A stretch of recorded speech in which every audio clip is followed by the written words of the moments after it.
গ্রামের মাটির নিচ থেকে উঠে আসছে একের পর এক মানুষের মাথা কাটা দেহ। পুলিশ যখন এই হত্যাকাণ্ডের তদন্ত করতে আসে তখন তাদেরকে বিবস্ত্র করে বন্দী করে রাখা হয়। এই নারকীয় ঘটনা এখানেই শেষ নয়, একটি নয়, দুইটি নয়, পুরো 40টি গ্রাম ওই সন্ত্রাসী বাহিনীরা দখল করে নিয়েছে।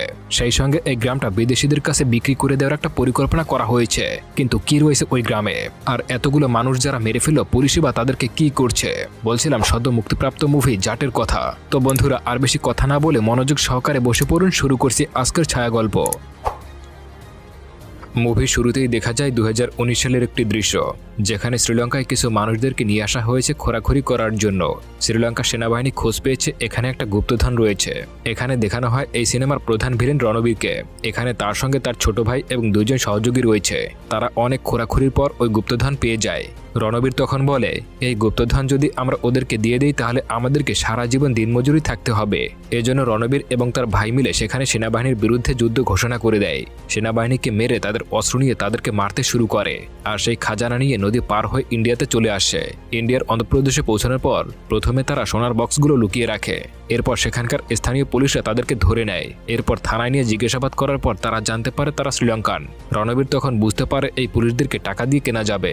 তখন সে ওই গুপ্তধন থেকে কিছু সোনা তাদেরকে দিয়ে দেয় এবং তাদেরকে ইন্ডিয়ান নাগরিক এবং থাকার জন্য ব্যবস্থা করে দিতে বলে। পুলিশ এতগুলো ঘুষ পেয়ে তাদেরকে ইন্ডিয়ান নাগরিক বানিয়ে দেয়, সেই সঙ্গে থাকারও ব্যবস্থা হয়ে যায়। রণবীর তখন তার ভাইদের নিয়ে ওই এলাকায় থাকতে শুরু করে। ধীরে ধীরে তাদের প্রভাব বিস্তার করতে শুরু করে। আশেপাশের গ্রামসহ প্রায় 30টি গ্রামকে তারা দখল করে নেয়।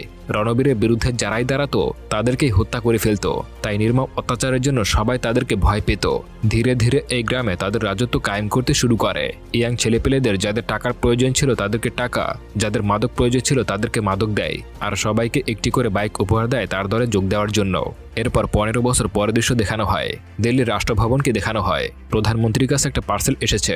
প্রধানমন্ত্রীর কর্মকর্তারা সেটা দেখতে পায় আর প্রেসিডেন্ট বাসুন্ধরাকে সেটা দেখার জন্য অনুরোধ করে। তারপর সেই বক্সটা খুলে সেখানে কিছু মানুষের কাটা আঙুল দেখতে পায়। আর সেখানে একটা চিঠি পাওয়া যায়। চিঠিতে ছোট একটা বাচ্চা লিখেছে সে এবং তার গ্রামবাসীরা খুবই বিপদে আছে।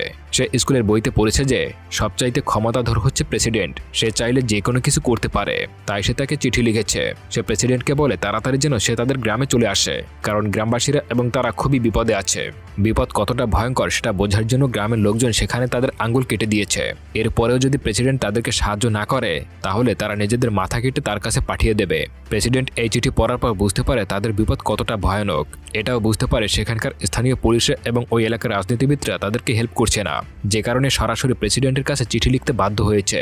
সে কারোর উপর ভরসা না করে তার স্পেশাল ফোর্স থেকে একজন সিবিআই অফিসার সেখানে পাঠানোর জন্য সিদ্ধান্ত নেয়। তাই সে সিবিআই এর উচ্চ কর্মকর্তাকে ডাকে।